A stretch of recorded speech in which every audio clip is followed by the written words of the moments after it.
queridos companheiros de ideal espírita, aqueles que também não são espíritas, mas que nos acompanham, que Jesus possa estar conosco neste momento, que todos sejam bem-vindos e que a nossa gratidão se faça sempre presente a todos aqueles que nos auxiliam, que nos ajudam, para podermos levar um pouquinho do Evangelho de Jesus às distâncias mais longas. Agradecer muito à Rede Amigo Espírita, que tem proporcionado esta oportunidade à doutrina espírita. Assim, hoje, mais uma vez, vamos nos reunir em torno do Evangelho de Jesus. E hoje nós vamos falar de Mateus, no capítulo 6, no versículo 9, quando os seus discípulos reunidos lá no monte pedem a Jesus que os oriente sobre como orar. E Jesus, então, no versículo 9, vai nos ensinar a oração do Pai Nosso, que em alguns segmentos religiosos chamam de oração dominical. Esta oração é um verdadeiro poema. Se nós olharmos pelo lado filosófico, ela é um verdadeiro poema, pois ela nos traz em versos maravilhosos muitos e muitos ensinamentos e reflexões. Mas essa oração também, ela é uma oração, um contrato de compromisso que nós assumimos com a divindade, que nós assumimos conosco mesmo, em primeiro lugar, e que nós assumimos com Deus. Então, quando Jesus diz assim, Pai Nosso, ele está trazendo para nós ali, nessa oração, 3 possibilidades. O louvor, que é um momento da nossa oração em que nós nos preparamos, elevamos o nosso padrão vibratório para podermos conversar com Deus, com Jesus, com os espíritos superiores, e mudando esse nosso padrão, nós vamos estar mais próximos, mais preparados. Mas também ele nos mostra a possibilidade de, na oração, já que estamos com os sentimentos mais nobres, um momento de agradecimento. Então, pela oração, nós podemos agradecer a Deus, nosso Pai, por todos os benefícios que temos recebido, por todas as dificuldades que tem nos impulsionado. E ainda outra possibilidade da oração é o pedido. Assim, o próprio Pai Nosso, ensinado por Jesus, ele contém o louvor, o agradecimento e o pedido. Quando Jesus fala Pai Nosso, ele está se referindo a Deus como Pai. Ele está nos mostrando que esse Pai, então, é o supremo doador da vida de Jesus e de toda a vida do universo. E por isso ele, esse Deus que nós elevamos a nossa vibração até ele é o princípio e é o fim de todas as nossas tarefas, de todo o sentido da nossa vida.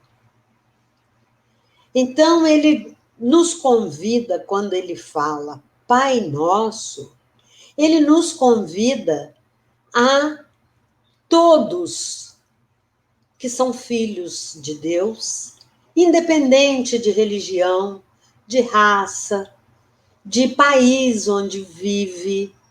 Não existe aqui fronteira geográfica, não existe nem fronteira planetária, porque todos os seres do universo são filhos desse Pai. Em seguida, ele fala, Pai Nosso. Com essa palavra, esse adjetivo possessivo, nosso, Jesus quer exaltar a comunidade, porque depois de Deus, a humanidade será o tema fundamental das nossas vidas. Então, ele nos chama à responsabilidade para reconhecermos que todos nós somos companheiros de caminhada desse universo imenso e somos irmãos e somos herdeiros do mesmo Pai. Logo depois, Jesus fala, Pai nosso, que estais nos céus. E aí, nós ainda na nossa acanhada forma de vida, na nossa acanhada evolução, nós imaginamos que o céu é um lugar paradisíaco, é um local onde só encontraremos o bem, o amor. Mas Jesus quer nos mostrar que céu, aqui, quer dizer aquele estado de espírito que construímos dentro de nós.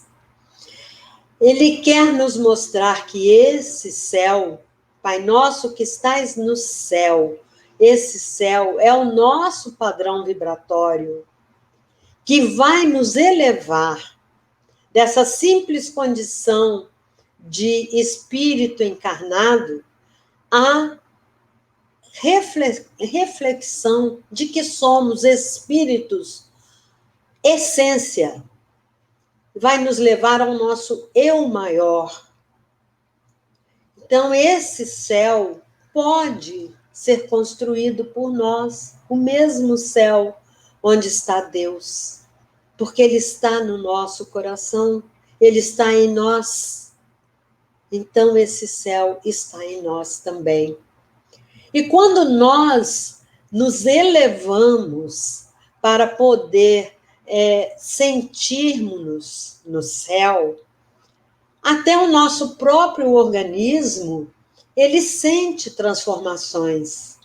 Transformação na área da física, porque o padrão vibratório modificando, as nossas ondas mentais também se modificam e vão chegar com muito mais intensidade àquele a quem a gente dirige a nossa oração. E na ciência da química, a mesma coisa, ocorre transformação química nas células do nosso organismo, posto que com as vibrações mais elevadas, nós trazemos harmonia, tranquilidade, equilíbrio para cada célula do nosso organismo. Por isso é tão importante orarmos, mas orarmos com o coração. Porque rezar a gente reza muitas vezes, mas orar, poucas vezes nós conseguimos fazer. Depois, ele diz, santificado seja o vosso nome. Então, ele continua louvando Deus, ele continua trazendo para nós esse ensinamento de que é um nome sagrado. Nós aqui na Terra intitulamos Deus, mas ele é essa inteligência suprema. Nós podemos chamá-lo de inteligência suprema, né? De princípio, de fim de todas as coisas, criador de tudo. Essa potência divinal. Então, esse nome é um nome que deve ser respeitado. Venha a nós o vosso reino. Então, esse reino é um reino que nós vamos construir dentro de nós. O reino de Deus pode ser construído aqui na Terra, pode ser construído dentro de nós, no nosso coração, quando nós aceitamos as leis divinas, porque as leis divinas são o método que Deus encontrou para falar conosco, para chamar a nossa atenção, porque o Pai nos chama a atenção dos filhos, para nos mostrar o caminho, para nos atentarmos para as nossas atitudes, os nossos sentimentos. Então, nós podemos construir esse reino dentro de nós a partir do momento em que tomamos a decisão de seguirmos as leis divinas. Porque esse reino é um reino de paisagens e de regiões, mas não geográficas, paisagens e regiões do sentimento. E aí, nessas paisagens, nós poderemos estabelecer as bases da fraternidade e do amor. Porque só a fraternidade e o amor unirá todos os indivíduos como irmãos. E aí chegamos no seja feita a vossa vontade. A partir daí, começam os compromissos. Os compromissos que esse poema maravilhoso vai nos convidar a fazermos. Todo o Evangelho de Jesus é compromisso. Quando nós estudamos cada passagem, cada parábola, nós vamos encontrar uma forma de nos comprometermos com a lei divina. De modo que o Evangelho todo é um compromisso. Mas quando nós paramos aqui, na oração do Pai Nosso, em seja feita a vossa vontade, nós vamos nos lembrar que muitas figuras do Evangelho passaram por momentos de decisão em que permitiram, lá do fundo do coração, com toda a sinceridade, que fosse feita a vontade do Pai. Comecemos por Maria, a doce mãe de Jesus. Ela era ainda uma criança de sentimentos muito puros. Ela era uma criança que aceitava o contato dos anjos, ou seja, dos espíritos benfeitores, bondosos, puros que a visitavam, e tinha um relacionamento íntimo com eles, de modo que, quando o anjo Gabriel veio anunciar que ela seria a mãe de Jesus, veio lhe anunciar a gravidez, ela não pensou duas vezes. Ela confiou plenamente. A sua fé era muito grande. Ela não mediu as consequências que ela enfrentaria na sociedade em que ela vivia naquela época. Então, a confiança em Deus era tão grande, e nos emissários de Deus, que ela, no ato mais puro de humildade, na mesma hora, ela disse ao anjo: eis aqui a serva do Senhor. Suceda comigo segundo a tua palavra. Quem nos fala é Lucas, no capítulo 1, versículo 38. Olha a lição de fé, de certeza absoluta, de confiança de Maria. Outro exemplo do Evangelho é Saulo. Quando na entrada de Damasco, ele caiu ao ver Jesus, e ali naquele momento ele tomou consciência de que Jesus existia, que Jesus venceu a morte física. Então, que Jesus veio mostrar que não existe morte para o espírito. E ali naquele momento, então, ele diz para Jesus: Senhor, que queres que eu faça? Queridos irmãos, quantas vezes em nossos momentos difíceis nós já tivemos esta coragem E esta humildade de orarmos ao Pai e dizermos a Ele: Senhor, o que queres que eu faça? É muito difícil ainda para nós. Imaginem como foi difícil para Saulo. E foi a partir dali que ele começou o seu trabalho, começou a construir o reino de Deus dentro dele, para se tornar o vaso escolhido. E nos trazer tantos ensinamentos no Evangelho, nos Atos dos Apóstolos, nas cartas que ele escreveu. Quantos ensinamentos ele trouxe, porque Atos, ele passou o que ele gostaria de ter escrito, ele passou para Lucas.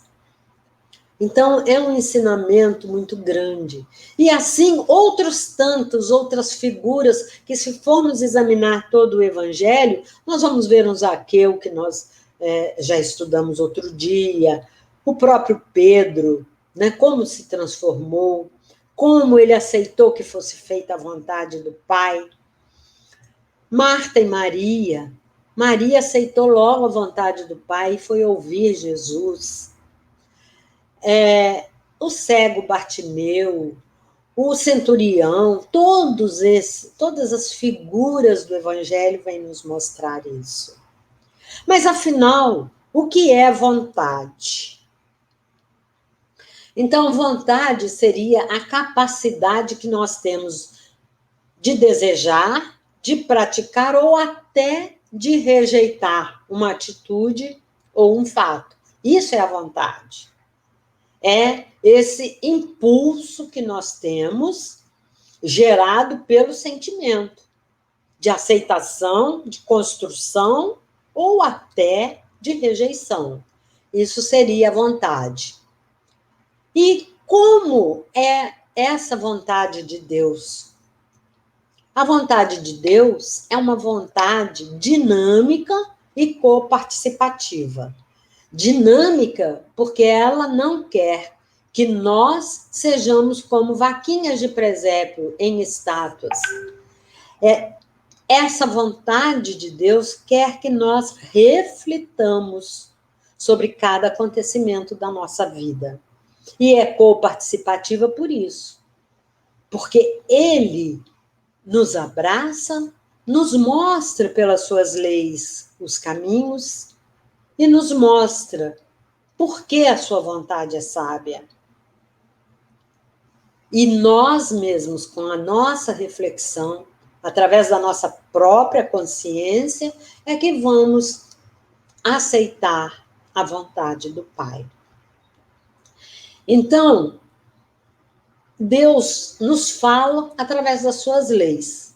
E a lei de causa e efeito é uma lei que está aí, não só citada pela doutrina espírita, mas por grandes pessoas, grandes nomes na humanidade, porque é uma lei verdadeira.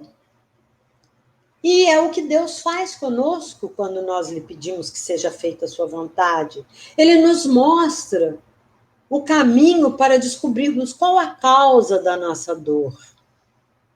Pelo efeito, nós vamos chegar à causa e vamos poder, então, nos cuidar. Deus nos criou para sermos felizes. Uma das suas leis é a lei do progresso.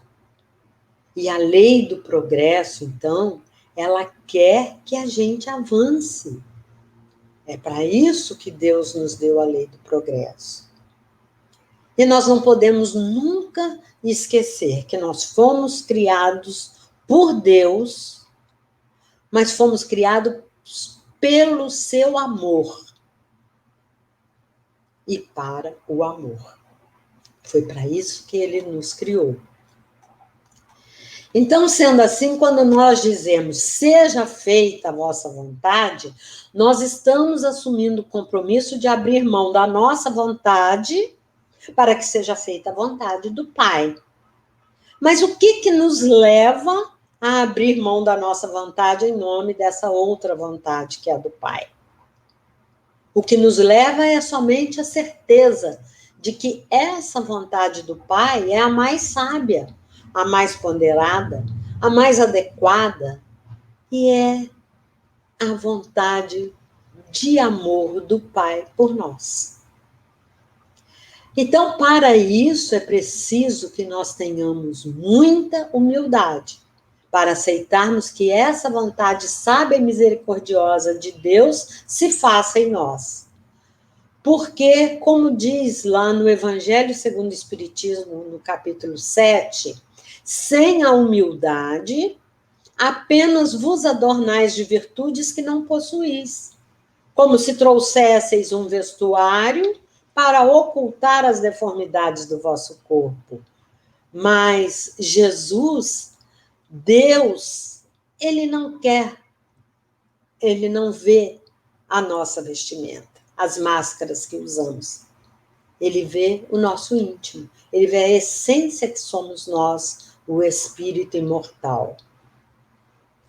Então, sendo espírito imortal, esse espírito imortal é convidado a 2 movimentos, o de entrega e o de ação. Entregar é realmente confiar, como Maria confiou, como Maria confia, né? Entregar-se às leis de Deus, porque é por elas que ele nos fala. Toda dúvida que tivermos, busquemos na nossa consciência as leis divinas. Então, essa é a proposta para todos nós, entregar-nos a Deus e as suas leis. De que maneira? Fazendo a sua vontade, porque nós abrimos mão da nossa vontade para fazer a vontade do Pai, praticando a lei maior, a lei de amor, de justiça, de caridade, e praticando todas as outras leis. Então, desenvolver nesse ser espiritual que somos nós, imortais, todas as virtudes que são correspondentes a essas leis divinas.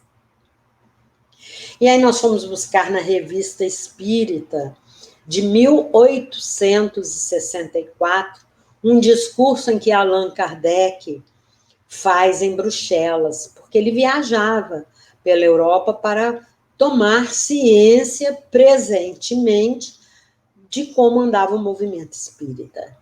E num trecho, então, do seu discurso, é muito bonito quando ele se entrega à vontade do Pai. Eu vou ler esse pequeno trecho. Então, diz Kardec, em tudo isso, fui um simples instrumento dos desígnios da providência. E dou graças a Deus e aos bons espíritos por terem consentido em se servirem de mim. É uma tarefa que aceitei com alegria e da qual me esforço para me tornar digno, rogando a Deus me dar as forças necessárias para cumpri-la, segundo a sua santa vontade. No entanto, esta tarefa é pesada, mais pesada do que ninguém pode crer. Se ela tem para mim algum mérito, é que tenho a consciência de não ter recuado diante de nenhum obstáculo, nem de nenhum sacrifício. Essa será a obra de minha vida até o meu último dia, porque diante de um objetivo tão importante, todos os interesses materiais e pessoais se apagam como os pontos diante do infinito. Ou seja, Kardec tem uma atitude semelhante à de Maria. Seja feita a vossa vontade. Eis aqui o servo do Senhor. Mas nós, muitas vezes, brigamos com Deus, porque achamos que os nossos pedidos não são atendidos, porque queremos que seja feita a nossa vontade e não a vontade do Pai. E muitas vezes, então, a gente tem atitudes ou pensamentos, até durante as nossas preces, que não condizem com essa realidade. Por isso é tão sério o compromisso de dizer: seja feita a vossa vontade e não a minha. Porque não faz sentido a gente se revoltar quando a doença surge, porque a doença surge e vai exigir de nós resignação, paciência, perseverança e o conhecimento das leis de causa e efeito. Porque se elas surgem, elas tiveram uma causa. Quando chega um revés financeiro na nossa vida, também não podemos nos revoltar. É a lei de justiça e caridade que está sendo cumprida. Se a dificuldade familiar se instala, se o ambiente profissional se mostra difícil, é necessário refletir muito, porque Deus é soberanamente bom e justo. E Ele quer, então, que a nossa vida seja uma vida proveitosa. E, por isso, todo o seu evangelho também, além de compromisso, é desafio, para que possamos cumprir esses compromissos. E esses desafios, eles são muito grandes. No dia 2 de novembro, a gente comemora o Dia dos Mortos. O próprio Allan Kardec fazia questão de comemorar, porque são aqueles que nós chamamos de mortos, os que nos trouxeram todos esses ensinamentos. Eles é que nos fazem refletir sobre o Evangelho, eles trouxeram o Evangelho para ser redivivo, por isso merecem todo o nosso respeito, aqueles que nos anteciparam. Então, quando o amor parte para o outro lado da vida, nos antecipando na viagem de retorno ao lar, não haverá por que insurgir-se questionando a justiça da dor, da saudade que nos rasga o peito. Por que questionar? São as leis se cumprindo. E André Luiz tem uma frase muito linda: não há ponto final para o amor. Quando o amor é verdadeiro, nada vai colocar um ponto final, nem a separação física. Porque quem ama é o espírito, e o espírito é imortal. Mas esses desafios são desafios, às vezes, muito dolorosos, e até Jesus passou por eles. Mateus nos fala no capítulo 26, versículo 39, quando já estava próximo da crucificação, Jesus, diz Mateus, indo um pouco adiante, prosternou-se orando e dizendo: meu Pai, se for possível, passa de mim essa taça. Contudo, não seja como eu quero, mas como tu queres. E mais adiante, no mesmo capítulo, no versículo 42, Jesus novamente faz esse pedido ao Pai. Então, novamente, pela segunda vez, depois de sair, ele orou dizendo: meu Pai, se não é possível passar essa taça sem que eu a beba, seja feita a tua vontade. Maria, diante da cruz, onde o seu filho amado estava sendo torturado, crucificado, ela, sem entender o porquê, ela se perguntava e perguntava a Deus por quê. Mas, ao mesmo tempo, com a sua fé, confiança e com a certeza de que a vontade do Pai era muito mais sábia do que a dela, ela, no meio de tanta dor, de tanta humilhação, ela ainda nos deixa o ensinamento de humildade quando ela diz: eis a serva do Senhor, faça-se em mim segundo a sua vontade. Queridos irmãos, estamos chegando ao final. Que possamos refletir muito sobre essa frase da oração do Pai Nosso e que possamos repetir nos nossos momentos mais difíceis: faça-se a tua vontade, Pai, e não a minha. Mas falar de coração e aceitar. E Amaral Ornelas nos diz, olha que lindo, que através dessa oração, nós bradamos, Pai Nosso. E através dessa luz que vem do alto, Deus responde, meus filhos. Nunca nos esqueçamos que quando falamos Pai Nosso, Ele responde, meu filho. Nós somos filhos de Deus. Que seja feita a vossa vontade.